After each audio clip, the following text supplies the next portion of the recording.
Welcome. This is another episode of VJ creative podcast. So இன்றைக்கி நம்ம பாட்காஸ்ட்டில் யாரை பற்றி பார்க்க போகிறோம் அப்படின்னா, ஆயில் பெயிண்டிங்கில் ரியலிஸ்டிக்காக பண்ணக்கூடிய ஒரு ஆர்டிஸ்ட் தான் பார்க்க போகிறோம். மிஸ்டர் மாரியப்பன் சார் தான்.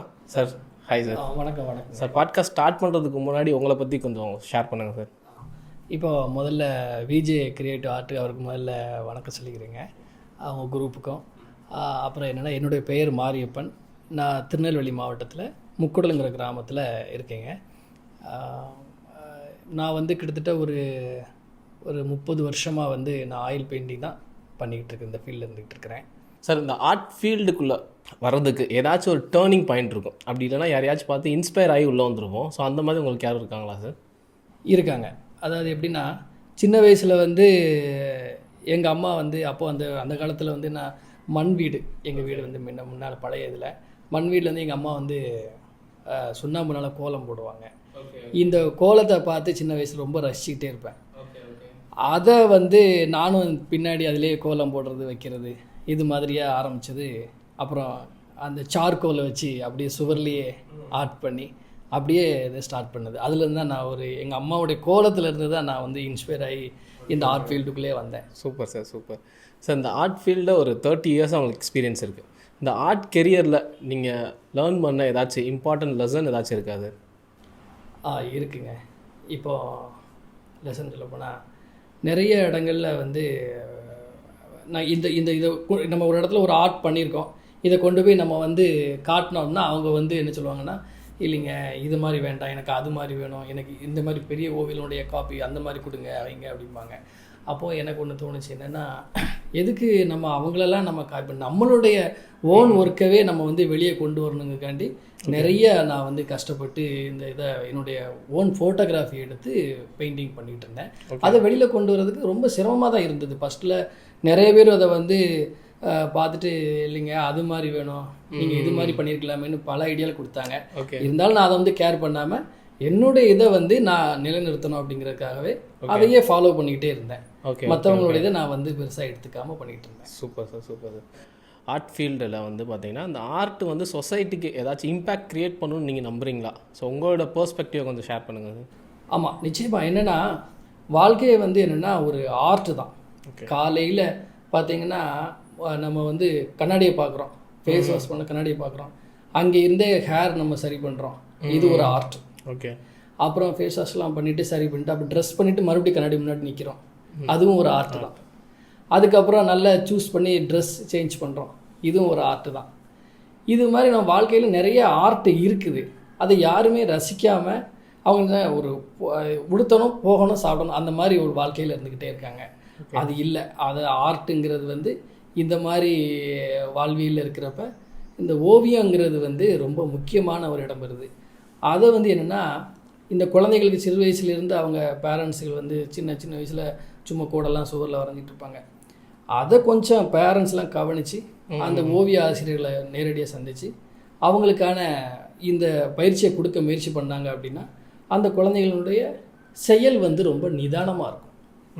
எப்படின்னா, இப்போ வந்து சில பிள்ளைங்க ரொம்ப பறந்துக்கிட்டே இருப்பாங்க. அப்போ ஒரு காரியத்தை நம்ம வந்து ஆரம்பித்து முடிக்கணும் அப்படிங்கிறது இங்கே போதிக்கப்படுது. ஒரு பென்சில் கோடில் ஆரம்பித்து இதை வந்து நம்ம வந்து ஃபுல்லாக முடிக்கணும். ஒரு ஹியூமன் ஃபிகராக இருக்கட்டும், ஒரு கண், மூக்கு, வாய் இதெல்லாம் வரைகிறோம். அப்போ இதை ஆரம்பித்து ஃபுல்லாக முடிக்கணுங்கிற நிலை வந்து அங்கே உருவாகுது. அப்போ அது வந்து வாழ்க்கையோட தொடர்பு உடையது. எந்த காரியத்தை, ஓவியம் மட்டும் இல்லாமல் மற்ற விஷயங்கள்லையும் அவங்க வந்து ஒரு காரியத்துக்கு செயல்பட்டு முன்னால் இறங்குனாங்க அப்படின்னா அதை நல்லா ஃபுல்லாக முடிக்கணும் அப்படிங்கிற எண்ணத்தை உருவாக்கக்கூடிய இதுதான் இந்த ஓவிய இது வந்து. இதை வந்து நிறைய பேருக்கு வந்து இன்னும் அதனுடைய இது தெரியாமே இருந்துக்கிட்டு இருக்காங்க இந்த காலகட்டத்தில். இப்படி ஒரு இது இருக்குது அப்படிங்கிறது நிறைய பேரண்ட்ஸ் தெரிஞ்சு அதை ஓவிய பயிற்சிகள்லாம் கொடுத்தாங்கன்னா குழந்தைகள் நல்ல ஒரு இதாக சமுதாயத்தில் உருவாகிறதுக்கு நிறைய வாய்ப்புகள் இருக்குது. Okay sir, thank you sir. நம்மளோட லைஃப்பில் வந்து நிறைய பேருக்கு நிறைய அட்வைஸ் சொல்லியிருப்பாங்க. ஸோ அந்த மாதிரி உங்களுக்கு எதுவும் பெஸ்ட் அட்வைஸ்னு எதுவும் இருக்கா? யாரும் சொல்லியிருக்காங்களா? அப்படி சொல்லியிருந்தால் யார் சொல்லியிருக்காங்க சார்? ஆமாம், இருக்குது. எப்படின்னா, நான் வந்து கமர்ஷியல் ஃபீல்டில் வந்து கிட்டத்தட்ட ஒரு 15 வருஷம் கிட்ட நான் அதில் ட்ராவல் பண்ணேன். ஓகே. அப்படி பண்ணிகிட்டு இருக்கிறப்ப நிறைய பெயிண்டிங்ஸ் பார்த்திங்கன்னா, ரோடில் நிறைய பெரிய பெரிய பெயிண்டிங்ஸ்லாம் ஒர்க் பண்ணி வரைஞ்சிக்கிட்டே இருக்கிறப்ப எனக்கு ஒரு நெருங்கிய நண்பர் ஒருத்தர், அவர் மெடிக்கல் வச்சுருக்காரு, மிஸ்டர் கணேசன் அப்படின்னு சொல்லி ஒருத்தர். ஓகே. அவர் வந்து என்னென்னா, அவர் கொஞ்சம் உலக பார்வை உள்ள மனுஷன். ஓகே. அவர் வந்து என்ன பண்ணாருன்னா என்னுடைய பெயிண்டிங் எல்லாம் பார்ப்பாரு. பார்த்துட்டு நான் கேட்பேன் எப்படி என்ன இருக்குது என்ன அப்படின்னா அவர்கிட்ட நான் எல்லாரும் ரொம்ப நல்லா இருக்குது அப்படின்னு எல்லாம் பேசிகிட்டு இருப்பாங்கன்னா அவர் மட்டும் சொல்ல மாட்டார். ஓகே. சொல்லாமல் என்ன பண்ணுவாருன்னா யோசிச்சிட்டே இருப்பார். நானும் என்ன இந்த மனுஷன் எல்லாருமே ரொம்ப நல்லா இருக்குன்னு சொல்கிறாங்க, ஆனால் இவர் மட்டும் இதை பற்றி பேசவே மாட்டேங்க, நம்ம இவ்வளோ ஹார்ட் ஒர்க் பண்ணியிருக்கோம் ஆனால் எந்த இடத்துலையுமே அவர் சொல்ல மாட்டேங்கிறார் அப்படின்னு சொல்லிட்டு ரொம்ப வருத்தத்தோடு இருந்துங்க. ஆனால் என்னென்ன பிரச்சனை, நான் என்ன செய்யணும், நான் இவ்வளோ தூரம் எல்லார்கிட்டையும் அந்த ஊரில் நான் பேர் வாங்கியிருக்கேன், உங்ககிட்ட மட்டும் அதை நான் வாங்க முடியலையே அப்படிங்கிறப்ப அவர் வந்து ஒரு விஷயம் சொன்னார். என்ன அப்படின்னா, நீங்கள் வந்து நல்லா வரைகிறீங்க, இது எல்லா ஆர்டிஸ்ட்டுகளும் வரைகிற மாதிரி தான் வரைஞ்சிட்டு வரீங்க. ஓகே. உங்களுடைய தனித்துவம் என்னது இருக்குது, அது நீங்கள் பண்ணுனா சிறப்பாக இருக்கும் அப்படின்னு சொல்லி அவர் என்கிட்ட சொன்னார். அப்போ தான் எனக்கு ஒரு விஷயம் தோணுச்சுது. அவர் சொல்கிறது ரொம்ப நியாயமாகவும் இருந்தது. அப்போ அவருடைய பார்வை என்னென்னா, என்னைய ஒரு வித்தியாசமான கோணத்தில் அவர் பார்க்கணும், அந்த ஓவியத்தை பார்க்கணும் அப்படின்னு எதிர்பார்க்குறாரு. இப்போ உதாரணத்துக்கு பார்த்தீங்கன்னா கமர்ஷியல் பில்லை பொறுத்த வரைக்கும் என்னென்னா, அவங்க இப்போ ஒரு இமேஜ் கேட்பாங்க, ஒரு ஒரு சினிமா ஆக்டர்ஸோ நம்ம வேறு ஏதாச்சும் ஒரு படங்களோ சாமி படங்கள் ஏதோ கேட்பாங்க, அதை நாங்கள் வந்து அப்படியே காப்பி பண்ணி வரைஞ்சி கொடுப்போம். இது வந்து அவருடைய பார்வையில் அது அவருக்கு புரியலை. அது வந்து என்னென்னா, அது வேண்டாம், அது எல்லோரும் பண்ணுறது தானே அப்படின்னு. இவ்வளோ திறமையாக வரைகிற மனுஷன் வந்து வேற ஒரு ஆங்கிள் நல்லா பண்ணலாமே, க்ரியேட்டிவாக ஏன் வரைஞ்சா என்ன அப்படின்னு அவர் என்கிட்ட எதிர்பார்க்குறாரு. அப்போ எனக்கு தோணுச்சு அவர் சொல்கிற நியாயம் என்ன அப்படின்னு தோணுச்சுது. அப்போ வந்து அதுக்கப்புறம் வந்து என்ன பண்ணேன்னா, அவருக்காகவே அந்த என்ன பண்ணேன்னா, அவரை சரி பண்ண, அவரை திருப்திப்படுத்தணும், இந்த ஒரு மனுஷனை திருப்திப்படுத்த முடியலையே அப்படின்ட்டு அதுக்கப்புறம் என்னுடைய க்ரியேட்டிவிட்டி, அதாவது ஒரு படத்தில் நிறைய பேக்ரவுண்டு சேஞ்ச் பண்ணுறது, இமேஜ்லேயே நிறைய ஒர்க்ஸ் போடுறது, இது மாதிரி வந்து நான் வந்து நிறைய ஒர்க் பண்ண ஆரம்பித்தேன். அதுக்கப்புறம் அவர் பார்த்துட்டு ரொம்ப நல்லா இருக்குங்க, ரொம்ப பிரமாதம் பண்ணியிருக்கீங்க அப்படின்னு சொன்னார். அது இடையில ஒரு படத்தை வந்து அவர் ஒரு மேஜிக்கலாக ஒரு படம் பண்ணேன். பேக்ரவுண்டு பார்த்தீங்கன்னா ஒரு விதமான ஒரு ப்ரௌன் ஷேடில் வந்து பண்ணியிருப்பேன். அது பார்த்திங்கன்னா டே லைட்டில் பகலில் வந்து எதுவுமே தெரியாது. ஓகே. அந்த ஃப்ரண்டில் இருக்க அந்த ஃபிகர் மட்டும்தான் தெரியும். ஆனால் நைட்டு வந்து நம்ம லேம்ப் அதுக்கு வந்து ஃபோக்கஸ் பண்ணுவாங்க. அப்போது வந்து கமர்ஷியல் ஃபீல்டில் இருக்கிறப்ப பண்ண பேக்ரவுண்டும் தெரியும், பேக்ரவுண்ட்லேயும் பெரிய பிக்சர் இருக்கும். ஓகே. ஆனால் அது வந்து பகலில் தெரியாது. அந்த மாதிரி ஒரு டிஃப்ரெண்ட்டான ஒரு ஆர்ட்டை வந்து நான் பண்ணி அவர்கிட்ட காமிக்கிறப்ப அவர் வந்து அவராக வாயினால் சொல்லணும் அப்படிங்கிறதுக்காகவே அதை நான் ஃபஸ்ட்டு நான் சொல்லலை. பகலில் பார்த்துட்டு என்ன ஒன்றுமே இல்லை, பேக்ரவுண்ட்லாம் ஒன்றுமே இல்லை, ஒரு ஃபிகர் மட்டும் தான் பண்ணேன். அப்படியா, நீங்கள் நாளைக்கு காலையில் நான் உங்களை பார்க்குறேன், நீங்கள் நைட்டு ஒரு வாட்டி இந்த பெயிண்டிங் நீங்கள் பார்த்துருங்க அப்படின்னு சொல்லிட்டு நான் போயிட்டேன். அப்படியா, என்ன இதில் இருக்கதானே வரப்போகுது அப்படின்னு சொல்லி அவர் இல்லை அசலில் சொன்னேன், இல்லை பாருங்கள் அப்படின்னு சொல்லிட்டேன். அதுக்கப்புறம் வந்து அவர் வந்து அதை பார்த்துட்டு மறுநாள் என்னை கூப்பிட்டு, இல்லைங்க நான் நினச்சதை விட இது என்ன இந்த பேக்ரவுண்டில் இப்படி எப்படி இது பண்ணீங்க, மறைச்சி வச்சு பண்ணியிருக்கிறீங்க, பகலில் தெரியல நான் நைட்டு போனால் தெரியுது அப்படின்னா, அந்த மாதிரி அப்போது வந்து சிந்திச்சு புதுசாக அந்த கலர்களை எப்படி உருவாக்கி நம்ம எப்படி மறைச்சி வைக்கணும், அப்புறம் லைட்டு பட்டால் எப்படி ஓப்பன் ஆகும் அப்படிங்கிறத பிளான் பண்ணி நான் பண்ணியிருந்தேன். அவர் ரொம்ப சந்தோஷப்பட்டார். இது தாங்க வேணும், ஒரு ஆர்டிஸ்டோட க்ரியேட்டிவிட்டி தான் எங்கள் தேவை, அப்போ தான் எங்களை மாதிரி இருக்கலாம் சந்தோஷப்படுத்த முடியும். இப்போ நான் இதே நீங்கள் ஃபாலோ பண்ணுங்கள், இன்னும் மேலும் மேலும் நல்லா வர முடியும், உங்களுக்குன்னு ஒரு தனித்துவத்தை உருவாக்கி கொண்டு வாங்கன்னு சொல்லி அப்போ எனக்கு அவர் பெரிய அட்வைஸ் கொடுத்தாரு. ஓகே. அதை வச்சு நான் ட்ராவல் பண்ணேன் நிறையா. அது மாதிரி அதுக்கப்புறம் என்னுடைய பெயிண்டிங்ஸ் எல்லாத்துலேயுமே வந்து என்ன பண்ணேன்னா, அந்த மாதிரி க்ரியேட்டிவாக அந்த கமர்ஷியல் ஃபீல்டில் இருக்கிறவே ஆரம்பித்த ஒரு விஷயந்தான். அதுக்கப்புறம் ஜேர்னி வந்தது. அதுக்கப்புறம் ஆயில் பெயிண்டிங்கில் ஃபுல்லாக வந்தது. Super sir, super. சரி, இப்போ இருக்க ஜென்ரேஷனில் இருக்க பசங்கள்லாம் வந்து ஆர்ட் நல்லா பண்ணுறாங்க, ஸோ அந்த ஃபீல்டுக்குள்ளே வரணும்னு இன்ட்ரெஸ்ட்டும் காட்டுறாங்க. உள்ளே வந்ததுக்கப்புறம் அவங்க பெரிய ஸ்ட்ரகிள் என்ன ஃபேஸ் பண்ணுறாங்க அப்படின்னா, அதை மணியை கன்வெர்ட் பண்ண தெரியல, அதனால வந்து ஃபினான்ஷியலாக ரொம்ப ஸ்ட்ரகிள் ஆகிடுறாங்க. ஸோ அதுக்கப்புறம் எப்படி கொண்டு போகணும்னு தெரியல. ஸோ நீங்கள் ஒரு 30 இயர்ஸாக இருக்கீங்கல்ல, ஸோ இதில் எப்படி உங்களால் மணி மேனேஜ்மெண்ட் பண்ண முடியுது? ஸோ நீங்கள் இவங்களுக்கு சொல்கிறதுக்கு அட்வைஸ் எது இருந்துச்சுன்னா என்ன சொல்லலாம் சார்? அதாவது எப்படின்னா, இந்த ஓவியக்கலையை பொறுத்த வரைக்கும் முதல்ல வந்து தன்னை முழுசாக அர்ப்பணித்து அதோட விஷயத்தை தன்னுடைய முழு திறமையும் வெளியே கொண்டு வந்து அதை வேறு எல்லாரும் பார்த்து பிரமிக்கிற அளவுக்கு கொண்டு வரும்போது, இதை மணியாக நம்ம எப்படி கன்வெர்ட் பண்ணணும்னா, என்ன ஒர்க் பண்ணியிருக்கோம், நம்ம வந்து என்ன க்ரியேட்டிவிட்டி நம்ம போட்டிருக்கோம், அதுக்கு நம்ம சொல்கிற விலை, இந்த விலையை அவங்க வந்து வாங்குகிற மாதிரி இருந்துச்சுன்னா அது வாங்குவாங்க, இல்லைன்னா அது வாங்க மாட்டாங்க. அது நீங்கள் போடுற எஃபெக்டை பொறுத்து அந்த பெயிண்டிங்ஸில். அது மாதிரி என்னென்னா, இன்றைக்கி மணி வேணும் அப்படின்னு ஒரு நோக்கத்தில் ஓவியம் வரைய ஆரம்பித்தோம் அப்படின்னா இங்கே வந்து வரைய முடியாது. கண்டிப்பாக. ஏன்னா இங்கே முதல்ல வந்து நமக்கு வந்து மணி தான் முதல்ல மணி மைண்டடாக வந்து உள்ளே போயிடும். அப்படி போகிறப்ப இந்த ஓவியம் வந்து சக்ஸஸ்ஃபுல்லாக வரும் அப்படிங்கிறது எனக்கு உடன்பாடு. ஏன்னா நான் இத்தனை வருஷமாக படம் பண்ணிகிட்டு இருக்கேன்னா எல்லாமே வந்து என்னுடைய இன்றைக்கி இந்த ஓவியம் இந்த பார்ட் ஒர்க் பண்ணுறேன், எனக்கு இது ரொம்ப நல்லா வரணுங்கிறது எனக்கும் அந்த ஓவியத்துக்குள்ள நெருங்கின தொடர்பாக இருந்துக்கிட்டு இருக்கணும். மணிக்கும் எனக்கும் உள்ள தொடர்பாக இருக்கக்கூடாது. ஆனால் இவங்க இது மணியாக பண்ணுறதுக்கான ஈஸியான வழி நிறைய இருக்குது. அது என்னென்னா நிறைய பேர் வந்து இந்த சின்ன சின்ன கிஃப்ட் பெயிண்டிங்ஸ் நிறைய பேர் வந்து இந்த கல்யாணத்துக்கு கொடுக்கறதுக்கு இந்த மாதிரிலாம் சின்ன சின்ன இதெல்லாம் கொடுப்பாங்க. அது மூலமாக இவங்க வந்து இந்த கெரியரை உள்ளே கொண்டு போகலாம். சின்ன சின்ன குட்டி குட்டி பெயிண்டிங்ஸாக பண்ணி அந்த மாதிரி கொடுக்குறது அது கேரி கேப்சர்னு சொல்லுவாங்க. அது மாதிரி கல்யாண வீடுகளில் போய் உட்காந்துட்டு அந்த ப்ரோக்ராமில் வந்து இப்போ நிறைய ஸ்டூடெண்ட்ஸ் எல்லாம் நிறையா படிச்சுட்டு என்ன பண்ணுறாங்கன்னா சும்மாவே இருந்துட்டு போயிருந்தாங்க. இதெல்லாம் ரூட் இருக்குது. இந்த மாதிரி ஒரு கல்யாண விழாவில் அவங்ககிட்ட பேசி இந்த மாதிரி கேரி கேப்சர் இப்போ நிறைய விஷயங்கள் ஃபங்க்ஷன் நடக்கு இல்லையா, அதில் இவங்களை வந்து அவங்கள ஒரு பார்ட்டாக உட்கார வச்சு வரைஞ்சி கொடுக்குற மாதிரி அதில் ஒரு மணி ஏர்ன் பண்ணிக்கலாம். இப்படியும் ஒரு ரூட் இருக்குது. இன்றைக்கி உலகமே பாக்கெட்டுக்குள்ளே வந்துருச்சு. நம்மளுடைய ஒர்க்கை நம்மளுடைய வாலில் ஃபேஸ்புக்காக இருக்கட்டும் இன்ஸ்டாகிராமாக இருக்கட்டும் அவங்களுடைய ஒர்க்கு இதை வந்து ரீல்ஸாவோ ஏதோ போட அது மூலமாகவும் அவங்களுக்கு கான்டாக்ட் கிடச்சி வாய்ப்புகள் கிடைக்க வாய்ப்புகள் நிறையா இருக்குது.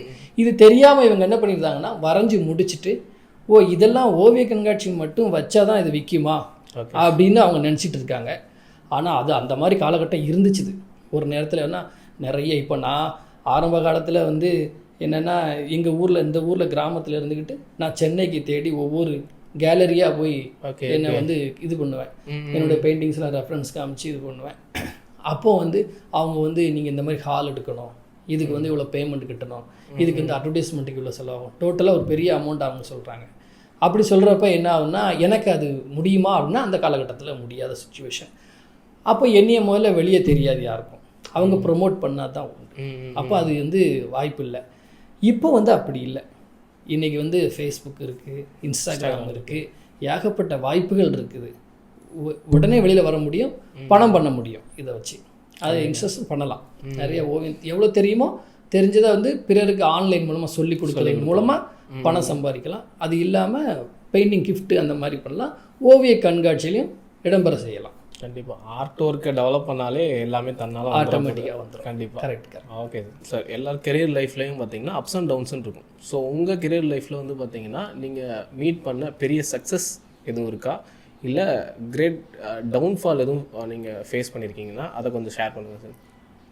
ஆமாம், அது எப்படின்னா இந்த கமர்ஷியல் ஃபீல்டில் இருக்கிறப்ப ஒரு பெரிய டர்னிங் பாயிண்ட்டாக எல்லா ஓவியர்களுக்கும் அமைஞ்சுது. அது மாதிரி எனக்கும் அது ஒரு வாய்ப்பாக இருந்தது. அப்போது பெரிய பெரிய இந்த ஒயின் ஷாப்பு அப்புறம் லாட்ரி கடை இவங்கெல்லாம் வந்து பெரிய பெரிய படம் பண்ணுறப்ப எங்களுக்கு பெயர் நல்லா வெளியே தெரிஞ்சது. அது மூலமாக நிறைய மற்ற வேலைகளும் நிறைய எங்களுக்கு கிடச்சிது அது மூலமாக. அப்போ நல்ல அப்டேஷன்லேருந்து நல்லா போயிட்டு இருந்தோம். அப்போ பார்த்தீங்கன்னா அவங்க வந்து என்னென்னா அதெல்லாம் வந்து காலி ஆயிடுச்சு. அந்த லாட்ரி சீட்டு கடை அந்த மாதிரி இதெல்லாம் போயிடுச்சு. போன உடனே எங்களுடைய திறமையை காட்டுறதுக்கு பெரிய வால் கிடைக்கலன்னா இந்த ஃபீல்டு அப்படியே கீழே உட்காந்துருந்து. அது மட்டும் இல்லை, அதுக்கு அடுத்தது வந்து ஃப்ளக்ஸ் பேனர்னு ஒன்று வந்து அப்போது இது வந்து ஓவியனுடைய வாழ்வாதாரத்தை ரொம்ப கீழே தள்ளி விட்டுட்டா, அதெல்லாம் பாதாளத்துக்கு தள்ளி விட்டுட்டு எங்களுடைய இந்த ஓவிய தொழில் வந்து ரொம்ப சரிஞ்சு கீழே போயிடுச்சு. போன உடனே என்னடா செய்ய, நம்ம இப்படி ரொம்ப கஷ்டப்படும். ஒவ்வொரு ட்ரிப்பும் நான் ஆஃபீஸு போவேன், படமே ஒர்க் பண்ணதுக்கான வாய்ப்புகளே இல்லாமல் ரொம்ப மன கஷ்டத்தில் ரொம்ப ஓஞ்சி போய் இருந்துக்கிட்டு இருக்க நேரத்தில் எங்கள் வீட்டிலேயே இருக்கிறப்ப என்னோடய மனைவி தான் வந்து என்ன சொல்லுவாங்க அப்படின்னா, எதுக்காக இதை பற்றிலாம் யோசிக்கிறீங்க, கமர்ஷியல் ஃபீல்டு என்ன, அதனால விளம்பரம் எழுந்தால் அது போக எவ்வளவோ வாய்ப்புகள் இருக்குது, இதெல்லாம் நீங்கள் பயன்படுத்தி உங்களோட ஓவியம் நீங்கள் வரைஞ்ச படத்தை எல்லோரும் பார்க்க மாதிரி செய்யுங்க, அதுவே ஒரு பெரிய உங்களுக்கு தான் கிடைக்குன்னு சொல்லி அவங்க வந்து என்னை ரொம்ப இது மோட்டிவேஷன் பண்ணியிருந்தாங்க. அது அப்புறம் என் பிள்ளைங்க எல்லாருமே வந்து இல்லைப்பா நீங்கள் வந்து இந்த அளவுக்கு பண்ணிட்டு உங்களோட தனித்திறமையை வந்து நீங்கள் காட்டுங்க அப்படின்னு சொல்லி என்கிட்ட சொல்லிட்டு இருந்தாங்க. அப்போ தான் யோசித்தேன், சரி இதுவும் ஒரு வகையில் நல்லதாக இருக்குது அப்படின்னு சொல்லிட்டு மறுபடி ஒரு புது பிறவி, அதாவது புது செடி முளைச்ச மாதிரி முதல்ல இருந்து ஸ்டார்ட் பண்ணோம் அப்படின்னு சொல்லி என்னுடைய ஆயில் பெயிண்டிங்கை வந்து நான் வந்து ஆரம்பித்து அதில் என்னுடைய பெயிண்டிங்ஸை கொஞ்சம் கொஞ்சமாக வரைஞ்சி இப்போ கேலரிஸில் ஆர்டர்ஸ் வாங்குறது, அவங்க வந்து என்னென்னா இந்த திறமை பார்த்து போர்ட்ரேட்லாம் கொடுப்பாங்க, இதை வந்து ஒர்க் பண்ணி கொடுக்குறது. அப்போ என்னுடைய வாழ்வாதாரம் வந்து நல்லா வந்துக்கிட்டே இருந்தது, ஓரளவு நல்லா சரியாகிட்டு இருந்தது. அப்படி கொஞ்சம் கொஞ்சமாக டெவலப் ஆகி அப்புறம் என்னுடைய அந்த பெயிண்டிங்ஸை வெளியே காட்டுற அளவுக்கு வெளியே தெரிஞ்சுது. அது ஒரு நல்ல மோட்டிவேஷனாகவே இருந்தது. சார் நீங்கள் பண்ண பெயிண்டிங்லேயே ஹையர் செல்லிங் ப்ரைஸ்க்கு போன பெயிண்டிங் எது சார்? நான் வந்து என்னென்னா ஆயில் பெயிண்டிங்கில் ஒரு 6x4க்கு ஒரு படம் பண்ணியிருந்தேன். இது வந்து என்னென்னா கர்நாடகாவில் வந்து பெங்களூர் கர்நாடகாவில் வந்து சித்திரகலா பரிஷத்துன்னு சொல்லி ஒரு ஓவிய கல்லூரி இருக்குது. ஓகே. அந்த கல்லூரியில் வந்து என்னென்னா நிறைவு ஆண்டு மாணவர்களை வந்து அவங்க வந்து ஊக்குவிக்கிற மாதிரி ஒரு பெரிய ஃபங்க்ஷன் நடத்துகிறாங்க. அந்த ஃபங்க்ஷனில் வந்து என்ன பண்ணுறாங்கன்னா அவங்களுடைய ஸ்டூடெண்ட்ஸு கூட அவங்க வெளியில் வந்து ட்ராவல் பண்ணணும் இந்த ஓவியர்கள் கூட. அதனால் என்ன பண்ணால் இந்தியா லெவலில் வந்து எல்லா மாநிலத்திற்கும் இன்விடேஷன் அனுப்பி அவங்க வந்து அந்த இது செலிப்ரேஷன் பண்ணுறாங்க. அந்த ஓவியர்களை அழைச்சி ஒரு பெரிய ஓவிய சந்தையை ஏற்படுத்தி அதை எல்லாத்துக்கும் வாழ்வாதாரம் மாதிரி சேல் பண்ணுற மாதிரி அவங்க ஒன்று அமைச்சிருக்காங்க. அப்போது அங்கே கொண்டு போய் நாங்கள் எங்களுடைய ஓவியத்தை வந்து நாங்கள் வச்சு நிறையா வாட்டி சேல் ஆகிருக்கு. அது ஒரு நல்ல ஒரு சந்தோஷமான விஷயமா இருந்தது. அடுத்து தூண்டுதலாகவும் இருந்தது. நல்லா மேலும் மேலும் அது வர்றதுக்கான வாய்ப்புகள் எங்களுக்கு இருந்தது. Okay okay okay sir. இந்த ஆர்ட் ஃபீல்டில் பார்த்திங்கன்னா ட்ராவல் பண்ணும்போது சில டைம் நமக்கு சக்ஸஸ் இருக்கும், சில டைம் வந்து நம்மளுக்கு வந்து நெகட்டிவான விஷயங்கள் இருக்கும். ஸோ நெகட்டிவான விஷயம் வரும்போது பார்த்திங்கன்னா நிறைய பேர் பாதியிலே ட்ராப் பண்ணிட்டு போயிடுவாங்க, இந்த ஃபீல்டை வேறு ஃபீல்டுக்கு போயிடுவாங்க. சில பேர் மட்டும்தான் இதில் கன்சிஸ்டண்ட்டாக பண்ணுவாங்க. அந்த கன்சிஸ்டண்ட்டாக போகிறதுக்கு பார்த்தீங்கன்னா சில பேர் வந்து மோட்டிவேட் பண்ணியிருப்பாங்க, இல்லை சில விஷயம் வந்து அவங்கள அடுத்தடுத்து போகிறதுக்கான ஹெல்ப் பண்ணியிருக்கோம். ஸோ அந்த மாதிரி உங்களுக்கு யாரும் ஹெல்ப் பண்ணியிருக்காங்களா? இருக்காங்க. எப்படின்னா இந்த ஓவியம் வரைகிறதுங்கிறது முதல்ல ஒரு தவம் தான் சொல்லப்போனால். இது வந்து தவம். இந்த தவத்தில் வந்து நம்ம தவம் இருந்துக்கிட்டே இருக்கணும். அப்போ தான் இது வந்து நமக்கான வாய்ப்பை கொடுக்கும் இயற்கையாகவே. அது நம்ம இன்றைக்கி இல்லை, நமக்கு வந்து இன்றைக்கி கிடைக்கல, நம்ம வந்து உடனே வேற ஒரு இதுக்கு போகிறது ரொம்ப நல்லது அப்படின்னு நினச்சி போனோம் அப்படின்னா இங்கே சக்ஸஸ் பண்ண முடியாது. இங்கே காத்திருத்தலேருந்து ரொம்ப ரொம்ப அவசியம். காத்திருந்தால் மட்டுமே தான் அது கிடைக்கிறதுக்கு வாய்ப்பு இருக்குது. அது மாதிரி எனக்கும் நிறைய பேர் இருக்கிறாங்க. நானும் இது மாதிரி உங்களை நீங்கள் சொன்ன மாதிரி என்னென்னா கஷ்டமான சூழ்நிலை எப்படி நீங்கள் எப்படி உங்களை பேலன்ஸ் பண்ணிக்கிறீங்கன்னா அந்த மாதிரி கஷ்டமான நேரத்தில் என் நண்பர்கள் நிறைய பேர் இருக்காங்க. அவங்களாம் இல்லை நீங்கள் இது விட்டுற வேண்டாம், எவ்வளோ கஷ்டப்பட்டுனாலும் எப்படியாவது முயற்சி பண்ணி இதை பண்ணிடுங்க அப்படிங்கிற மாதிரி சொல்லிகிட்டு இருக்கிறப்ப நீங்கள் சொன்ன மாதிரி அப்போ நான் சொன்ன மாதிரி இந்த ஓவிய அந்த சந்தையில் தான் வந்து நான் எங்கள் வீட்டில் ஒரு சின்ன ஜொல்லை வந்து நான் வந்து அடகு வச்சு அதை எடுத்துகிட்டு போய் அதுக்கப்புறம் நான் கஷ்டமான சூழ்நிலை அப்போ அதில் இருந்து அந்த பெயிண்ட் ஜாமான்கள்லாம் வாங்கி அப்புறம் ஒர்க் பண்ணி எடுத்துகிட்டு போய் அந்த முதல் ஆண்டே எனக்கு வந்து நல்ல ஒரு சேல் நடந்தது. Okay okay. அதுக்கப்புறம் நான் வந்து அதை டெவலப் பண்ணிக்கிட்டேன். அதுதான் ஒரு இது. நிறைய நண்பர்கள் வந்து எனக்கு நிறைய பேர் மோட்டிவேஷன் பண்ணியிருக்காங்க. நீங்கள் வந்து நல்லா பண்ணுறீங்க, உங்களோட தனித்திறமையை வந்து வெளியே காட்டி ஆகணும், இதிலே நீங்கள் முயற்சி பண்ணுங்க அப்படின்னு நானும் அதுவே தொடர்ந்து இந்த பணியை செய்துக்கிட்டே தான் இருக்கேன். சார் இந்த ஆர்ட் ஃபீல்டில் ஏன்டா வந்தோன்னு சொல்லி என்னைக்காச்சும் ஃபீல் பண்ணியிருக்கீங்களா சார்? நான் அந்த மாதிரி நான் ரொம்ப யோசிக்கலை. அது மாதிரி நான் இது வரைக்கும் நான் அந்த மாதிரி எனக்கு இந்த ஓவியம் வந்து எனக்கு அந்த மாதிரி ஒரு பதிலை கொடுக்கல. ஆனாலும் நான் ஓவியத்தை வரைகிறது ரொம்ப ரொம்ப சந்தோஷமாக நான் வரைஞ்சிக்கிட்டே இருக்கிறேன். ஆனால் ஃபினான்ஷியலாக நான் வந்து கஷ்டப்பட்டுக்கிட்டு இருந்தேன். இந்த ஃபீல்டை நம்பி தான் நான் வாழ்வாதாரம் இருக்குது. இருந்தாலும் இந்த ஆர்ட்டை வந்து நான் எப்படியும் நம்மளை காப்பாற்றிடுவோங்கிற ரொம்ப அதிகமான நம்பிக்கை இருந்தது. அப்போ ஒரு முறை வந்து நான் வெளியில் ஒரு இடத்துல ஒரு ஃபோட்டோகிராஃபி எடுத்திருந்தேன். ஓகே. அப்போது அதை வந்து வீட்டில் அப்போ வந்து ரொம்ப பண நெருக்கடி, ரொம்ப நெருக்கடியான சூழ்நிலை. அப்போது என்ன பண்ணிகிட்டே இருந்தேன்னா அந்த படத்தை வந்து வாட்டர் கலர் ஒர்க்கு, அது என்னென்னா ஃபேஸ் எல்லாம் தெரியாது, ஓகே, பின்னணி மட்டும் இருக்கும். அப்புறம் என்னோடய க்ரியேட்டிவை வேற ஒரு இதை உள்ளே என்லார்ஜ் பண்ணி உள்ளே வச்சுட்டு அப்படியே அதை படம் பண்ணேன். பேட்ச் மாதிரி பண்ணி ஒர்க் பண்ணிகிட்டு இருந்தேன். ஒர்க் பண்ணோடனே எங்கள் வீட்டில் எங்கள் மனைவி சொல்லுவாங்க, இது என்ன ஃபேஸ் எல்லாம் தெரியவே இல்லை, முகமே தெரியாத ஓவியத்தை யார் வாங்குவா, ஏதாவது ஒரு முகம் தெரிஞ்சு இந்த மாதிரி இருந்தால் தானே ஒரு அழகாக இருக்குன்னு சொல்லி வாங்குவாங்க, பின்னால் மட்டும் நீங்கள் வரைஞ்சிருக்கீங்க, அப்புறம் என்ன இது யார் வாங்குவா அப்படின்னு சொல்லி ரொம்ப இது. இல்லை இதுக்கும் நிறைய பேர் இருக்காங்க நம்பிக்கையோடு நான் வரைஞ்சிக்கிட்டே இருந்தேன். ஏன்னா எப்போதுமே நான் ஃப்ரெண்டு முகங்களாக வரைஞ்சி அவங்க பார்த்து பழக்கப்பட்டவங்க. திடீர்னு இப்படி வரைஞ்சோன்னே என்ன இப்படியெல்லாம் வரையுதீங்க அப்படின்னு ஒரு கொஸ்டின் அவங்களுக்கு வந்தது. ஆனால் அவங்களுடைய பார்வை அவ்வளோ தானே இருக்கும் அப்படிங்கிறது. என்னென்னா அது வரைஞ்சி முடிஞ்சு ஒரு 2 நாள் இருக்கும். 2 நாள் இருக்கக்குள்ள எனக்கு ஒரு நண்பர் ரொம்ப கிட்டத்தட்ட ஒரு 6 மாதத்துக்கு முன்னாடி அவர் எனக்கு பழக்கம். இடையில நான் ஒரு 3 மாதம் 4 மாதம் எனக்கு எந்த ஒரு இது மணியும் வரல, இதை வச்சு எந்த இதுவுமே இல்லை, ரொம்ப கஷ்டமாக தான் இருந்தது. ஏன்னா அப்புறம் எனக்கு 2 குழந்தைங்க, அவங்களுக்கு தேவையானது எல்லாமே நான் தான் பார்க்கணும். ஸோ நான் என்ன மட்டும்தான் நான் மட்டும்தான் இங்கே உழைக்கணும் அப்படிங்கிற ஒரு கட்டாயத்தில் இருந்தாலும் கஷ்டப்பட்டு அதுக்கு முன்னாடி சேர்த்து வச்சதெல்லாம் கொஞ்சம் அடகு வச்சு அப்படியே ஓட்டிக்கிட்டே இருந்துக்கிட்டே இருக்கேன். ரொம்ப நெருக்கடியான சூழ்நிலை வந்துட்டு வரவும், அதுக்கப்புறம் இந்த ஆர்ட்டை நான் வரைஞ்சிக்கிட்டு இருக்கிறப்ப அப்போ பார்த்து அவர் எனக்கு ஃபோன் பண்ணி, சார் எனக்கு ஒரு 2 வாட்டர் கலர் வேணும் அப்படின்னு சொல்லி கேட்டார்.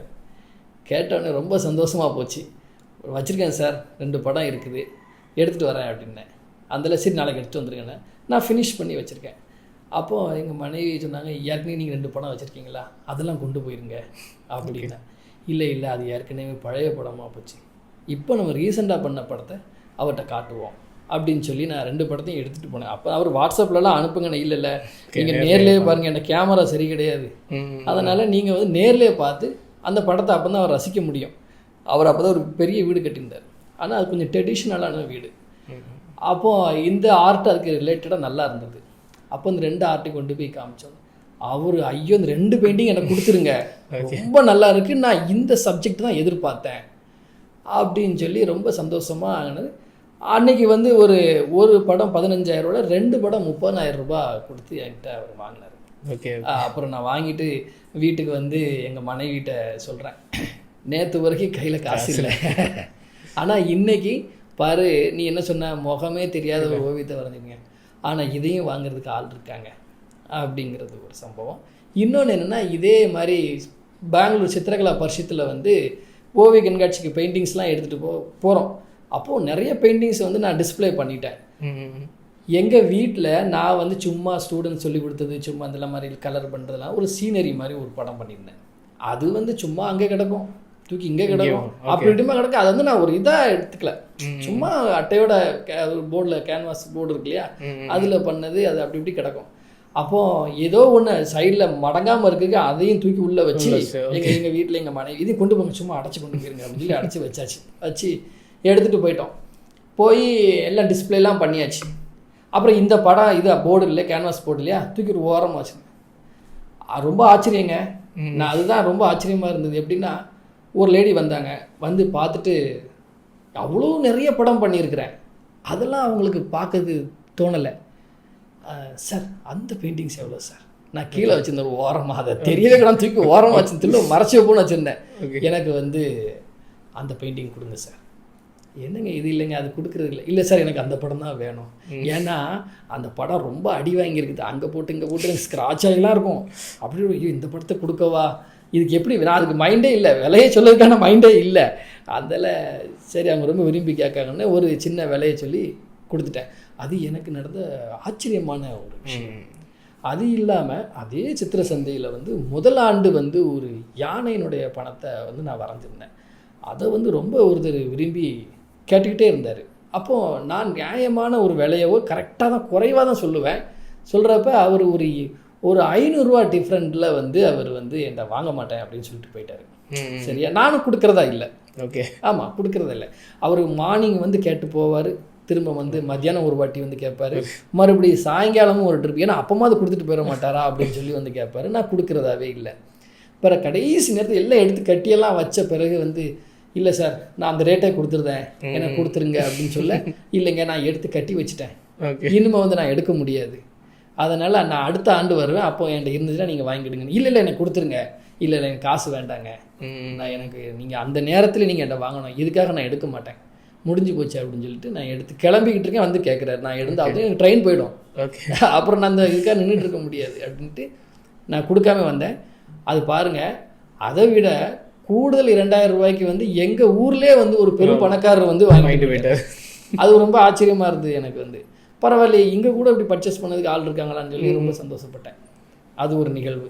ஓகே ஓகே சார், இந்த ஆர்ட் ஃபீல்டில் உங்களுக்கு ஏதாச்சும் நெகட்டிவாக ரொம்ப ஹார்ஷான ஏதாச்சும் கிரிட்டிசிசம் உங்களுக்கு வந்திருக்காது? ஆமாம், அது என்னென்னா, இந்த நிறைய ஓவிய கண்காட்சியில் நான் குரூப் ஷோவில் இந்த மாதிரிலாம் போயிட்டுருக்கிறப்ப நிறைய பேர் வந்து கேட்பாங்க, இது எப்படி அது எப்படிலாம் கேட்பாங்க. அப்போது நான் வந்து அவங்களுக்கு வந்து எக்ஸ்பிளைன் பண்ணுவேன், இதெல்லாம் எப்படி அப்படின்ட்டு. அப்போ சக ஓவியர்கள்லாம் இருப்பாங்க, மற்ற ஓவியர்கள்லாம், என்ன நீ இதெல்லாம் எப்படி சொல்லி கொடுத்துட்டு இருக்க, இப்படிலாம் பேசாத, இதெல்லாம் என்ன பழக்கம், இதெல்லாம் அவங்களுக்கு தெரியக்கூடாது, இதெல்லாம் ஏன் பேசுகிற, அதெல்லாம் சொல்லாத, இதெல்லாம் சரி கிடையாதுன்னு சொல்லி என்னை ரொம்ப இது பண்ணுவாங்க. அது மட்டும் இல்லை 2-3 விட குரூப்பாக கூப்பிட்டு போனாங்க. அதுக்கப்புறம் கூப்பிட்டு போக மாட்டேன்ட்டாங்க.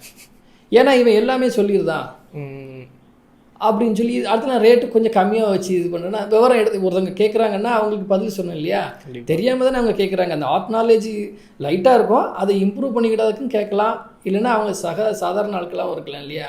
கேட்குறப்ப நம்ம வந்து நிறைய சொல்லணும்னு நினைக்கிறோம். ஆனால் அதை மற்ற ஆட்கள்லாம் மற்றவங்களாம் சக ஊரெலாம் பார்த்து ஏன் நீ இந்த மாதிரிலாம் பேசுகிற, இப்படிலாம் சொல்லாத, இதெல்லாம் ஏன் பேசுகிற அப்படியெல்லாம் அவங்க சொல்லுவாங்க. சொல்லுவாங்க எனக்கு ஒன்றும் புரியல, அது ஏன் இப்படி அவங்க கேட்குறதுக்கு நான் பதில் சொல்லுவேன், இப்படி என்ன இருக்குது இதில் என்ன இருக்குது அப்படின்னு சொல்லிட்டு நான் அது பண்ணிடுவேன். அந்த மாதிரி நிகழ்வு நடந்திருக்கு எனக்கு. ஆர்ட்னாலே எல்லாத்தையும் ஷேர் பண்ணுறதுக்கு தான், நாலேஜை ஷேர் பண்ணாதான் நல்லது, நம்மகிட்ட இன்னும் அதிகமாகும். கரெக்ட். அது இன்னும் நிறைய பேருக்கு அது தெரியும். அதை இறக்கிற கிணத்துல தான் தண்ணி ஊருன்னு சொல்லுவாங்க. அந்த மாதிரி அது நிறைய ஆர்ட் காலேஜ் ஸ்டூடெண்ட்ஸ்லாம் நிறைய பேர் இருக்கிறாங்க. நல்ல மாணவர்கள்லாம் வந்து சொல்லி கொடுப்பாங்க.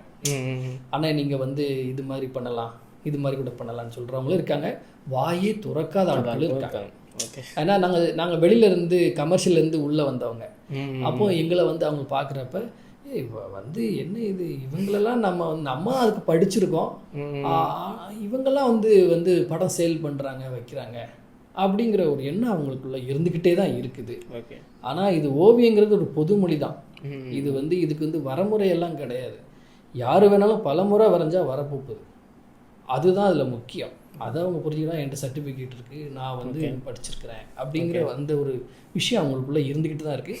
அதை கொஞ்சம் மாற்றி ஷேர் பண்ணாங்கன்னா நிறைய விஷயங்கள் வந்து எங்ககிட்ட இருந்தும் அவங்க எடுத்துக்கலாம், அவங்கக்கிட்ட இருந்தும் நான் எடுத்துக்கலாம். அது சின்ன உதாரணம் கூட நான் சொல்கிறேன். எப்படின்னா இந்த சென்னையில் வந்து ஒரு ப்ரைவேட் கம்பெனி, எக்ஸ்போர்ட் கம்பெனி, அதாவது ஆர்ட் எக்ஸ்போர்ட் பண்ணுற ஒரு கம்பெனி. அந்த கம்பெனிக்கு வந்து என்னோட நண்பர் வந்து ஓவிய கல்லூரியில் MFA முடிச்சிருக்காரு. நான் வந்து அதெல்லாம் படிக்கலைனாலும் நான் வந்து ஒரு சாதாரண ஒரு செல்ஃப் டாட் மாதிரி வச்சுருக்கேன், அந்த மாதிரி தான் ஒர்க் பண்ணிக்கிட்டு நான் இருந்திருந்தேன். அப்போது அந்த நேரத்தில் அவர் வந்து என்னை வந்து ஒரு இன்டர்வியூக்கு போகிறேன், நீ என்ன கூட வாயேன் அப்படின்னு சொல்லி கூப்பிட்டுப்பேன். நான் எதுக்கு, நீங்கள் தானே போகிறீங்க, இல்லை நீ சும்மாவாது வா அப்படின்னு சொல்லி என்னை கூப்பிட்டு போனார். சரின்னு சொல்லி அந்த இன்டர்வியூவுக்கு நாங்கள் போயிருக்கோம். அங்கே அப்போ தான் அக்கரலிக் அப்படிங்கிற கலர் எனக்கு அப்போ தான் தெரியும். எனக்கு அப்போ தெரியாது. அங்கே எனக்கு நான் எனாமல் ஒர்க் பண்ணியிருக்கேன், ஆயில் கலர் யூஸ் பண்ணியிருக்கேன், அக்கரலிக்னு எனக்கு தெரியாது, இப்படியெல்லாம் இருக்குமா அப்படின்னு சொல்லி. அப்போ அவர் சொன்னார், என்னென்னா அக்கரலிக்னு ஒரு மீடியா இருக்குது, இது வச்சு படம் பண்ணலாம் அப்படிங்கிறப்ப அவர் சொன்னார். ஓ அப்படியே ரொம்ப நல்ல விஷயம் போல இருக்குன்றேன். அப்போ இன்டர்வியூவில் அவங்க என் பேரையும் சேர்த்து கொடுத்தாரு. அவர் ஒரு சும்மா வெளியில் நிற்க முடியாது, நீனும் உள்ளே வந்துடும் அப்படின்னு சொல்லி. அப்போ அங்கே போன இடத்துல என்னென்னா ஆர்டிஸ்ட்டு செலெக்ஷன் நடக்குது. எனக்கும் ஒரு படம் கொடுத்துட்டாங்க, நீங்களும் பண்ணிடுங்க அப்படின்னு சொல்லி. அப்போ நான் வந்து உட்காந்து எனக்கு இதை பற்றி தெரியவே தெரியாது, என்னையை கொண்டு போய் இந்த மீடியம் யூஸ் பண்ண சொல்கிறீங்களே, எனக்கு எப்படி தெரியும் அப்படின்னு சொல்லி. இல்லை சும்மா ஏதாவது வரைங்க, அதனால் ஒன்றும் இல்லை, ஒன்றும் இப்போ என்ன அப்படின்னு சொல்லிட்டாரு. சரிண்ணே பரவாயில்ல அப்படின்னு சொல்லி நான் வெயிட் பண்ணிக்கிட்டே இருக்கேன். எல்லோரும் வரைய ஆரம்பிச்சிட்டாங்க. ஒரு டைம் உண்டு அதுக்கு, இந்த டைமுக்குள்ளே இந்த படத்தை முடிக்கணும். அப்போது அவங்க வந்து என்ன சொல்லிட்டாங்க அப்படின்னா ஸ்டார்ட் பண்ணுங்கன்னு எல்லோரும் வரைகிறாங்க. அப்போ என் நண்பர் அவர் வந்து MFA முடிச்சிருக்காரு, அவரும் வரைஞ்சிட்டு இருக்காரு. என்னென்னா அது கலர் வைக்க ஒரு மாதிரி டார்க்னஸாக இருக்குது. அவங்க கொடுத்துருக்காங்க, ஒரு ஒரிஜினல் ஏற்கனவே கொடுத்துருக்காங்க, அதே மாதிரி ஃபாலோ பண்ணணும். ஸோ அது பண்ணலை. ஆனால் கலர் டிஃப்ரெண்ட்டாக அவர் வந்து ஃபாஸ்ட்டாக பண்ணதை காஞ்சி போயிடுது. இப்போ நான் சொன்னேன், என்ன இது இவ்வளோ வேகமாக காயுது, அதுதான் பெரிய சேலஞ்சான விஷயம். அப்போ நான் யோசிச்சிட்டே இருந்தேன். அதனால் சரின்னு சொல்லி நம்மளும் நீனும் சும்மா வரங்க அப்படின்னே.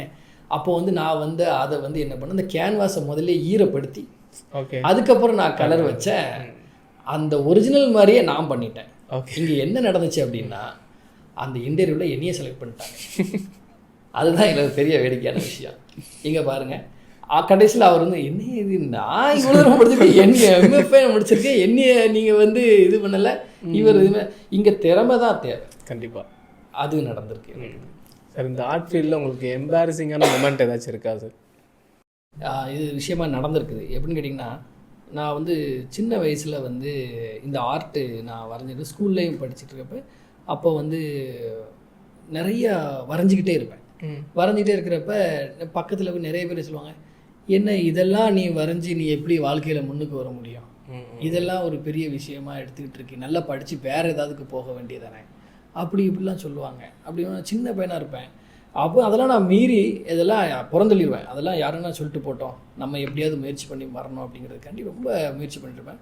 சின்ன வயசில் வந்து என்னென்னா ஏணியில் ரொம்ப உயரமாக ஏறி அப்போது வந்து அரசியல் சின்னங்கள்லாம் வரைவாங்க. அதெல்லாம் கூட நான் வந்து சின்ன வயசில் வரைஞ்சிருக்கேன். அப்போ கூட எங்கள் அப்பாட்டெல்லாம் வந்து எல்லாரும் சொல்லுவாங்க, என்ன உன் பையனை வந்து இந்த மாதிரி கொண்டு ரோட்டில் சுவர்லலாம் போய் எழுத விட்டுட்டு இருக்க, அவன்லாம் வாழ்க்கை வம்பா போயிடும் அப்படி இப்படின்னு எல்லாம் சொல்லிடுவாங்க. சொல்லணுன்னே எங்கள் அப்பா கேட்டு, ஏன்டா இதெல்லாம் வேண்டாண்டா, நீ வந்து வேறு ஏதாவது படி வை அப்படின்னு சொல்லுவாங்க. ஆனால் இது என்னோட பிறந்தது மாதிரி இதை விட்டு என்னால் நகரவும் முடியல, இதை விட்டு உதறவும் முடியலை. அதனால் அதை வந்து நான் வந்து அதை ஃபாலோ பண்ணிட்டு யார் சொல்கிறதையும் நான் கேட்கல. ஆனால் அது ஒரு எனக்கு கஷ்டமாக தான் இருந்தது. அவங்கெல்லாம் இப்படி சொல்கிறப்ப இது மேலே ஒரு நம்பிக்கை இல்லாமல் அப்படின்னு. அதுக்கு உதாரணங்கள் இங்கேன்னா இங்கேயே வந்து நிறைய ஓவியர்கள் வந்து நான் சின்ன பையனாக இருக்கிறப்ப பெரிய ஓவியர்கள்லாம் இருக்காங்க. இருந்தவங்க அவங்களுடைய பழக்க வழக்கங்கள்லாம் கொஞ்சம் சேஞ்சாக இருந்ததுனால அவங்களாம் வேற ஒரு ரூட்டில் போகிறதுனால இதெல்லாம் பார்த்துட்டு வீட்டில் உள்ளவங்க இவன் அந்த மாதிரி போனால் இவன் அந்த மாதிரி ஆகிடுவான் அப்படியெல்லாம் ஒரு பயம் ஏற்பட்டு எல்லாரும் சொல்லி அதெல்லாம் போக வேண்டாம், அந்த மாதிரி ஃபீல்டு வேண்டாம் வைக்கண்டா அப்படியெல்லாம் சொல்லுவாங்க. சொல்லி நான் எதையும் எடுத்துக்கல, நம்ம சார்ந்து நாம வச்சுக்கிறது தானே அப்படின்னு சொல்லி நான் இதை ட்ராவல் பண்ணிட்டே இருந்தேன். Okay sir. சார் இந்த பெங்களூர் ஆர்ட் ஷோவில் வந்து ஹைலைட்டாக இருந்தது இந்த பெயிண்டிங் தான். ஸோ இந்த பெயிண்டிங் பண்ணுறதுக்கு எவ்வளோ டைம் ஆச்சு?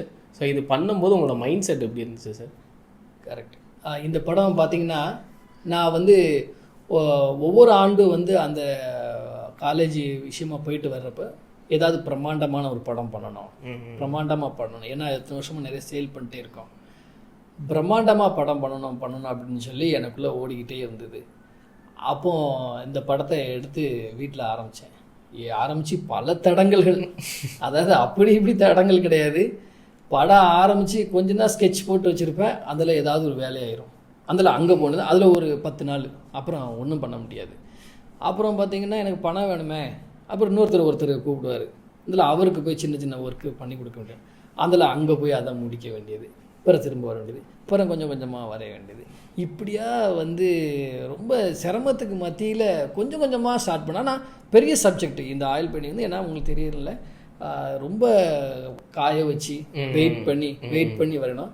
நான் ஆரம்பிச்சுட்டு இந்த வருஷத்தில் முடிச்சிட முடியுமான்னு எனக்கே ஒரு டவுட் வந்துட்டு என் மேலே வந்துட்டு, அதுக்கப்புறம் வந்து கொஞ்சம் சீக்கிரம் நிறைய வரேன்னு சொல்லி கொஞ்சம் நிறைய டைம் எடுத்து பண்ண ஆரம்பித்தேன். அப்படி பண்ணியுமே ஒரு 6 மந்த் ஒர்க்கு இந்த படம் எடுத்துக்கிட்டு பொதுவாகவே ஒரு 3 மந்த்து கிட்ட ஒர்க் பண்ணுவேன். இது படம் வரைக்கும் 6 மந்த் வரைக்கும் எனக்கு இருக்குது. ஏன்னா எனக்கு மற்ற வேலை பழுகள், வீட்டில் உள்ள வேலைகள், மற்ற இதுகள்லாம் நான் போக வேண்டிய சுச்சுவேஷன் அமைஞ்சதுனால இந்த படம் பண்ணதுக்கு ரொம்ப சிரமப்பட்டு தான் நான் பண்ணேன். அதனால் நிறைய இந்த வாட்டி கூட பெங்களூரு சந்தையில் வந்து நிறைய படங்கள் என்னால் வந்து எடுத்துகிட்டு வர முடியல, பண்ண முடியல. இந்த ஆண்டு வந்து இந்த ஒரு படம் தான் என்னால் பண்ண முடிஞ்சது.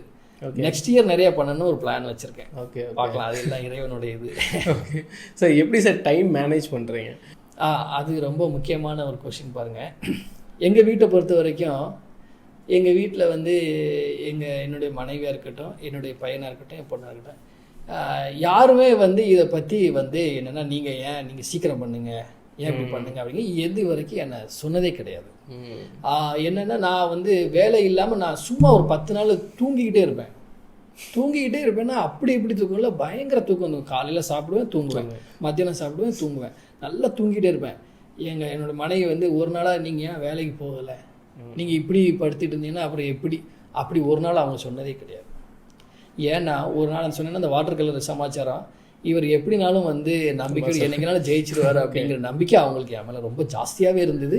அதுவும் இந்த தொழிலை நம்பி அவங்க லைஃப்பை வந்து இது பண்ணுறது வந்து கொஞ்சம் அவங்களுக்கு இடையில ஸ்டார்டிங்கில் எப்படி நம்ம மேலே வர போகிறோம் அப்படிங்கிற ஒரு பயம் இருந்துக்கிட்டு தான் இருந்தது. மேலும் நான் வந்து அதை கரெக்ட் பண்ணணும் அப்படிங்கிறக்காண்டி அதுக்கப்புறம் நிறையா ஒர்க் பண்ணி கொஞ்சமாக வந்துட்டேன். Okay sir. சார் உங்களோட அச்சீவ்மெண்ட்ஸை பற்றி கொஞ்சம் ஷேர் பண்ணுங்கள் சார். ஸோ அது போக வந்து உங்களுக்கு ஃப்யூச்சர் கோல்ஸ் இப்போதைக்கு என்ன பிளான்ஸ் வச்சுருக்கீங்க அதையும் கொஞ்சம் ஷேர் பண்ணுங்கள் சார். அச்சீவ்மெண்ட்டுன்னா இப்போ வந்து 2017 அதில் தமிழ்நாட்டின் சிறந்த ஓவியருக்கான விருது, கவர்மெண்ட் விருது எனக்கு கௌரவிச்சாங்க.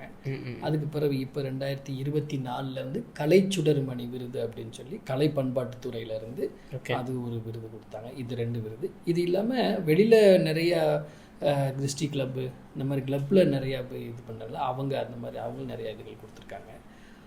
என்னோடய கோல் அப்படின்னா இந்த ஆண்டு இந்த பெயிண்டிங் பண்ணியிருக்கேன், அடுத்த ஆண்டு நிறையா பண்ணணும்னு ஆசைப்பட்டுருக்கேன், அது ஒரு பக்கம். என்னென்னா நான் நிறைய மாணவர்கள் நிறைய ஓவிய பயிற்சிகள் வந்து நிறையா கொடுத்துக்கிட்டு இருக்கேன். அதுக்கும் இந்த ஒர்க்குக்கு மத்தியில் அதையும் செய்துக்கிட்டு இருக்கேன். நகரப்புறங்களுக்கு போதான்னு திருநெல்வேலி எங்கள் ஊர்லேருந்து 25 கிலோமீட்டர்னு வைங்களேன். அங்கே போய் வந்து நான் மற்ற படிக்க இன்ட்ரெஸ்ட் உள்ளவங்களுக்கு வந்து நான் வந்து பயிற்சி கொடுத்துக்கிட்டு இருக்கேன். இப்போ வந்து என்னென்னா கிராமப்புறத்தில் வந்து நிறைய மாணவர்களுக்கு இதில் ரொம்ப ஆர்வம் இருக்குது.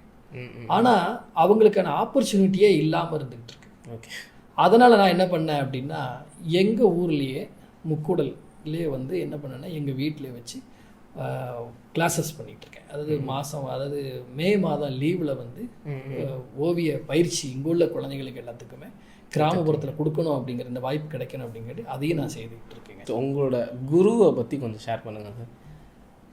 என்னுடைய குருநாதர் வந்து முதல்ல பள்ளி பருவத்தில் ஓவிய ஆசிரியர் திரு குமாரசாமி ஐயா அவர் வந்து பார்த்திங்கன்னா எங்கள் ஊரில் ஓவிய பயிற்சின்னா ஸ்கூலில் அவர் சொல்லி கொடுத்துட்டு போய் எங்களை ப்ரைவேட்டாக ஒரு 4-5 மாணவர்களை வீட்டுக்கு வர சொல்லி அவர் வந்து பயிற்சி கொடுத்துட்டு இருந்தார். அதில் ஒரு 5 இயர்ஸாக நான் வந்து சார்கிட்ட வந்து பென்சில் டிராயிங் வந்து கற்றுக்கிட்டு அவர் பண்ண இப்போ ஐயா வந்து இங்கே திருநெல்வேலியில் தான் இருக்காங்க. சூப்பர். அவங்க வந்து எனக்கு இந்த வாழ்க்கையை வந்து எனக்கு கொடுத்தது ரொம்ப சந்தோஷம். இந்த நேரத்தில் குமார் சாருக்கு ரொம்ப நன்றி சொல்ல கடமைப்பட்டிருக்கேன். சார், சின்ன வயசில் நடந்த இன்சிடென்ட்ஸ் ஏதாச்சும் உங்களை அஃபெக்ட் பண்ண மாதிரி ஏதாச்சும் இன்சிடென்ட் நடந்திருக்கா சார் உங்களுக்கு? ஆமாம், நடந்திருக்கு. எப்படின்னு பார்த்தீங்கன்னா, நான் வந்து நிறைய ஆர்ட் வரைஞ்சி நிறைய வீட்டில் நிறையா சேர்த்து வச்சுருந்தேன். இதை வச்சுருக்கிறப்ப என்னென்னா எங்கள் அம்மா சொல்லுவாங்க, இது என்ன நீ இங்கேயே உள்ளே வச்சுருந்தா வம்பா போயிடும்டா, மடங்கி போயிடும், இது எங்கேயாவது மாட்டி விடுனா எங்கள் வீட்டில் மாட்டுற அளவுக்கு வசதியில் இடம் இல்லைன்னு வச்சுக்கோங்களேன். அப்போ என்ன பண்ணேன், எங்களுடைய உறவுக்காரர் ஒருத்தர் வந்து ஒரு டீ ஸ்டால் ஒன்று வச்சுருக்காப்புல, அவர் கடையில் கொண்டு மாட்டி வச்சிடலாம் அப்படின்னு சொல்லி என்ன பண்ணேன், அங்கேருந்து அந்த ஆர்ட்டெல்லாம் பென்சில் ஆர்ட்டு எடுத்துகிட்டு வந்து அதை வந்து அங்கே டிஸ்பிளே பண்ணிவிட்டு அதை வந்து பார்க்குற எல்லாருமே வந்து ஏன் ரொம்ப நல்லா இருக்குது, யார் வரைஞ்சதுன்னு சொல்லி ரொம்ப பிரமிப்பாக கேட்க ஆரம்பித்தாங்க.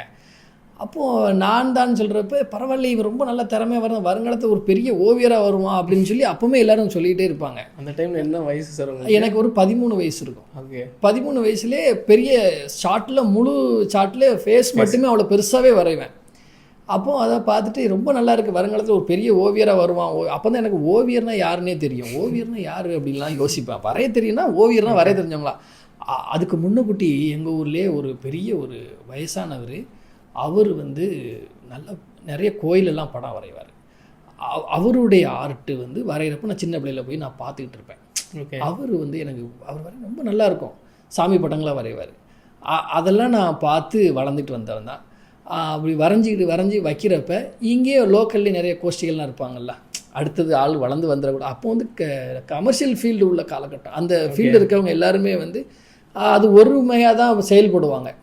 அவங்க என்ன பண்ணாங்க, இவன் வந்து இந்த கிராமத்துக்குள்ளே இவன் அடுத்த நம்ம தான் இருக்கணும், அடுத்தல யாரும் வரக்கூடாது அப்படிங்கிற எண்ணத்தில் என்ன பண்ணாங்கன்னா, இவன் வைக்கக்கூடாது அப்படிங்கிற மாதிரி பல திட்டங்கள் போட்டு அதை எடுக்க வைக்கிறது. எங்கள் சொன்னாங்க சொல்லி எடுக்க, இல்லை அதை வைக்கக்கூடாது, அதெல்லாம் வைக்காதீங்க அப்படின்னு அங்கே சொல்கிறது. திரும்ப அவங்க பேச்சை கேட்டு நீ எடுத்துருப்பான்னு சொல்கிறது. இப்படியெல்லாம் ஓடிக்கிட்டே இருக்கும். அப்படி ஓடிக்கிட்டு இருக்கப்ப ஒரு கடையில் வந்து ஒரு கஸ்டமர் வந்து அந்த ஓவியர் வந்து பெயிண்டெல்லாம் அடித்து போயிட்டு திரும்ப அதில் வந்து பெயிண்ட் பண்ண வரல, அந்த எழுத்தெல்லாம் எழுதணும் இல்லையா, வரல. நான் சின்ன பையன்னொன்னே என்னையை கூப்பிட்டு இந்த பையன் எழுதுவானோடனே, தம்பி எழுதுப்பா அப்படின்னு. நான் வந்து விவரம் தெரியும், அந்த ஃபீல்டுக்கு புதுசு. நான் என்ன எழுதி பேரெல்லாம் போட்டாச்சு, எல்லாம் முடிஞ்சுது. அப்போ உடனே அவங்கெல்லாம் வந்து எப்படி நீ வந்து எழுதலாம், இதில் நீ எழுதக்கூடாது அப்படின்னு சொல்லி பெரிய ஆட்கள்லாம் வச்சு பேசி, நீ எப்படி செய்யலாம், இதெல்லாம் செய்யக்கூடாது, ஏன் இப்படி பண்ணுற, இப்படிலாம் பண்ணக்கூடாது, நாங்களாம் இது பண்ணியிருக்கோம், நீ எப்படி இந்த தொழிலை பண்ணலாம், பார்க்கலாம் நீ எப்படி பண்ணுன்ட்டு.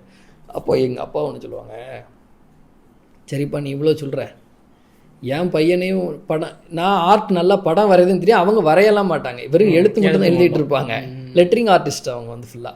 நான் படமாக பண்ணிகிட்டு இருப்பேன், நீனும் ஒரு படம் வர, என் பையனும் படம் வரையட்டும், என்ன இவன் இந்த தொழில் செய்யணுமா செய்ய வேண்டாமான்னு மற்றவங்க சொல்லட்டும் என்ன அப்படின்னு சொல்லி எங்கள் அப்பா வந்து அப்போவுமே சவாலாக விட்டாங்க. அதுக்கப்புறம் அந்த பிரச்சனை அப்படியே நின்றுச்சுது. ஆமாம், அது ஒரு இன்சிடெண்ட்டாக எனக்கு நடந்தது தான், உண்மைதான் அது. சார், நீங்கள் பண்ண பெயிண்டிங்ஸில் ஏதாச்சும் பிளெஸ்ஸிங்காக ஏதாச்சும் இன்சிடெண்ட் நடந்திருக்காது? நடந்திருக்குங்க. எப்படின்னா, இந்த ஒரு சொல்லப்போனால் ஒரு பாபா படம் ஒன்று நான் பண்ணி கொடுத்தேன் ஒரு பெரிய அதிகாரி வீட்டுக்கு. அந்த அதிகாரி வந்து பாபா மேலே ரொம்ப விருப்பமானவங்க. அவங்க வந்து என்னன்னா அந்த பாபா படத்துலேருந்து ஒரு ஆசீர்வாதம் வர்ற மாதிரி திருநீர்லாம் வந்து விழுந்ததுன்னு சொல்லி ரொம்ப பிரமிப்பாக வந்து என்கிட்ட வந்து அதை ஷேர் பண்ணாங்க. உண்மையிலே எனக்கு ரொம்ப சந்தோஷமாக இருந்தது. அப்படி நம்மளுடைய ஓவியத்தில் ஒருத்தங்க வந்து இந்த மாதிரி பண்ணி நான் ஒவ்வொரு படம் பண்ணும்போதும் அதை நோக்கி தான் நான் செயல்பட்டுக்கிட்டே தான் வரைவேன். அந்த ஆசீர்வாதம் வந்து நமக்கு கிடச்சிருக்கு அப்படின்னு நான் சந்தோஷப்பட்டுக்கிட்டேன். Okay sir. அந்த அந்த அதிகாரியுடைய வீட்டில் வரைஞ்ச அந்த பாபா படத்தை பார்த்துட்டு ஒருத்தர் வந்து எனக்கும் அதே மாதிரி ஒரு பெரிய பாபா படம் ஒன்று வேணும்னு சொல்லி ஆர்டர் பண்ணியிருந்தாங்க. சரின்னு சொல்லி அதே மாதிரி பெரிய படம் ஒன்று பண்ணி கொடுத்தேன். நானும் சும்மா சாதாரணமாக தான் எப்போதும் பண்ணுற மாதிரி அந்த பெயிண்டிங்ஸை அதே மாதிரி பண்ணி கொடுத்தேன். ஆனால் அங்கே ஒரு சம்பவம் நடந்தது. என்னென்னா அது ரொம்ப டிஃப்ரெண்ட்டானது. என்னென்னா நான் அந்த ஒர்க் பண்ணுறப்ப அதனுடைய பாபாவுடைய ஐயில் வந்து என்னென்னா நம்ம நேரில் நின்று பார்த்தா நம்மளை பார்க்கும், கொஞ்சம் சைடில் நான் 45 டிகிரி கோணத்தில் பார்த்தோன்னா அங்கே பார்க்குற மாதிரி. ஓகே. இப்படி தான் பிளான் பண்ணி அந்த படத்தை நான் பண்ணியிருந்தேன். அதை பண்ணி கொடுத்துட்டேன். திரும்ப அவர் அதெல்லாம் எங்கேயே தெரிஞ்சிடப்போ போகுது அப்படின்னு சொல்லி நான் நினச்சிட்டேன். ஆனால் அவர் பர்டிகுலராக அந்த பெயிண்டிங்ஸை ரொம்ப நேரம் அவங்க ஃபேமிலியோடு எல்லோரும் நின்று வரிசையாக நின்று பார்த்துருக்காங்க. அப்போ அதில் தான் அவங்க அம்மா சொல்லியிருக்காங்க, டேய் பாபா வந்து என்னையை பார்க்குறாங்க அப்படின்னு சொல்லி அவங்க சொல்ல, இல்லையே நான் இங்கே இல்லை என்னையில் பார்க்குறாங்கன்னு சொல்லி ஒரு கான்வர்சேஷன் அவங்களுக்குள்ள நடந்திருக்கு. இல்லையேன்னு சொல்லி எல்லோரும் அதை டெமோ பார்த்துருக்குறாங்க. அங்கே நின்று இங்கே நின்று சைலமாக. உடனே அவர் எனக்கு ஃபோன் பண்ணி சொன்னார், சார் ரொம்ப அதிசயம் சார், நான் இந்த பெயிண்டிங்ஸை நான் சும்மா சாதாரண நினச்சிட்டேன். எங்கள் வீட்டில் எங்கள் அம்மா வந்து பார்த்துட்டு சொன்னாங்க இந்த மாதிரி விஷயன்ட்டு. அப்புறம் நான் பார்த்தேன், எனக்கு ரொம்ப சந்தோஷம். இப்போ எங்கள் வீட்டுக்கு வர்றவங்க எல்லார்ட்டையுமே நான் இந்த விஷயத்த நான் சொல்கிறேன்.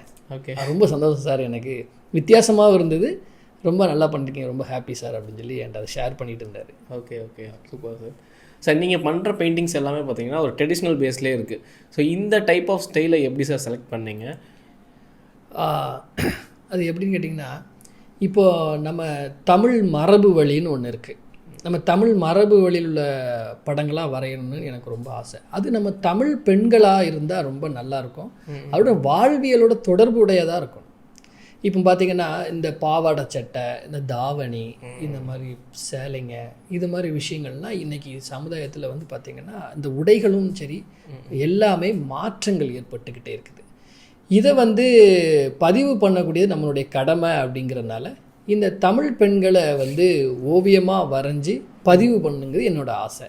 அது சின்ன வயசுல இருந்து என்னுடைய சகோதரியாக எனக்கு வந்து சகோதரியாக இருக்கணும், அடுத்தல வந்து அம்மா பாட்டி இவங்கெல்லாம் இருக்காங்க இல்லையா, இந்த வாழ்வியலோட தொடர்பு உடையவங்க இவங்களெல்லாம் நம்ம வந்து ஒரு படமாக வரைஞ்சி பதிவு பண்ணிகிட்டே வரணும் அப்படிங்கிறது. அது மட்டும் இல்லாமல் இந்த கிராமப்புறத்தில் நிறைய அழகிகள் இருக்காங்க, கிராமத்து அழகிகள்னு நிறைய பேர் இருக்காங்க.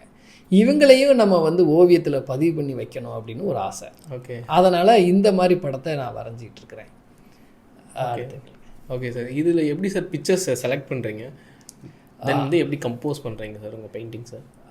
இப்போ எப்படின்னு கேட்டிங்கன்னா, இப்போ ஒரு சில இடங்களில் வந்து நமக்கு வந்து அந்த அந்த லேடி உட்காந்துருக்காங்க அப்படின்னா அதை வந்து நான் வந்து ஒரு படம் ஒரு ஓன் ஃபோட்டோகிராஃபி எடுத்துகிட்டு திரும்ப என்ன பண்ணுவேன் அப்படின்னா, பேக்ரவுண்டு வந்து எனக்கு கரெக்டாக இருக்காது. நான் ஒன்று யோசித்து வச்சுருப்பேன், அந்த பேக்ரவுண்டு வேணும் அப்படின்னு சொல்லி இப்போ என்ன பண்ணேன்னா புதுசாக ஏதாச்சும் வேறு ஒரு ரெஃபரன்ஸை எடுத்து அதை வந்து இதில் கிராப் பண்ணி இதுக்கு மேட்சாக வச்சு ஒர்க் பண்ணி ஒரு முழு பெயிண்டிங்காக மாற்றுறது ஒரு பகுதியாக செய்துக்கிட்டு இருக்கேன். ஓகே ஓகே, அது மாதிரி என்னென்னா இந்த மாதிரி நிறையா விஷயங்கள் அதுக்குள்ளே இருக்குது. பர்டிகுலராக என்னென்னா நான் வந்து நிறைய ஓவியங்களை வரையும் எனக்கு சவாலான விஷயம்னு ஒன்று இருக்குது. ட்ரெஸ் எல்லாம் வரைஞ்சிருவேன், அப்புறம் வந்து பார்த்திங்கன்னா எல்லாம் பேக்ரவுண்டு கூட வரைஞ்சிருவேன். எனக்கே ஒரு கஷ்டமான ஒரு இடம்னு ஒன்று உண்டு. அதை நான் என்னுடைய ஓவியத்தில் நிறையா வாட்டி அதை செய்து பழகி தான் அதை நான் வந்து பண்ணிக்கிட்டு இருக்கிறேன் இன்றைக்கி வரைக்குமே. ஓகே, அது எந்த இடம்? அது எந்த இடம்னா, என்னுடைய ஓவியத்திலாம் பார்த்திங்கன்னா எல்லா இடத்துலையும் பெண்களுடைய கூந்தலில் மல்லிகைப்பூ வந்து இடம் பெற்றிருக்கும். இந்த மல்லிகைப்பூவோடைய கஷ்டம் என்ன அப்படின்னு கேட்டிங்கன்னா, பல கோணங்கள், பலவிதமான கலர்கள். ஓகே, இதில் நான் எடுத்துக்க இந்த சப்ஜெக்டில் நேச்சுரலாக ரியலிசமாக ஹைப்பர் ரியலிசமாக எடுத்து வரணும்னா ரொம்ப ஹார்ட் ஒர்க் பண்ணணும். அதில் நான் ரொம்ப கஷ்டப்பட்டு வரைகிற ஒரு இடம் அப்படின்னா நான் மல்லிகைப்பூவை தான் சொல்லுவேன். ஏன்னா ஒவ்வொரு நேரமும் எனக்கு வந்து அது எனக்கு சவாலாக இருக்கும் எல்லா ஓவியத்திலுமே. இப்போ பர்டிகுலராக இந்த படத்தை நான் தேர்வு பண்ண காரணமே இந்த பெண் அணிஞ்சிருக்க அந்த மல்லிகைப்பூ தான் முதல் காரணம் ஃபஸ்ட்டு.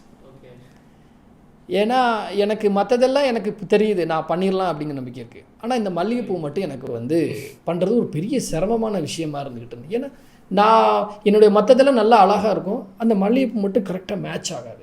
ஓகே. அப்போ நான் மறுபடியும் ட்ரை பண்ணுவேன்.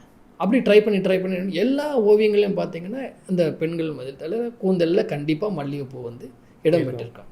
ஓகே. அதுக்கு இல்லட்டா கூட நானே புதுசாக க்ரியேட் பண்ணி அந்த இடத்துக்கு கொண்டு வந்துடுவேன். ஏன்னா அப்போ தான் நம்ம தமிழுடைய அந்த பெண்ணுடைய அழகு முழுமை நிறைவு பெறும் அப்படிங்கிறதுக்காக அதை செய்துக்கிட்டே இருக்கிறேன். Okay sir, thank you sir. நன்றி.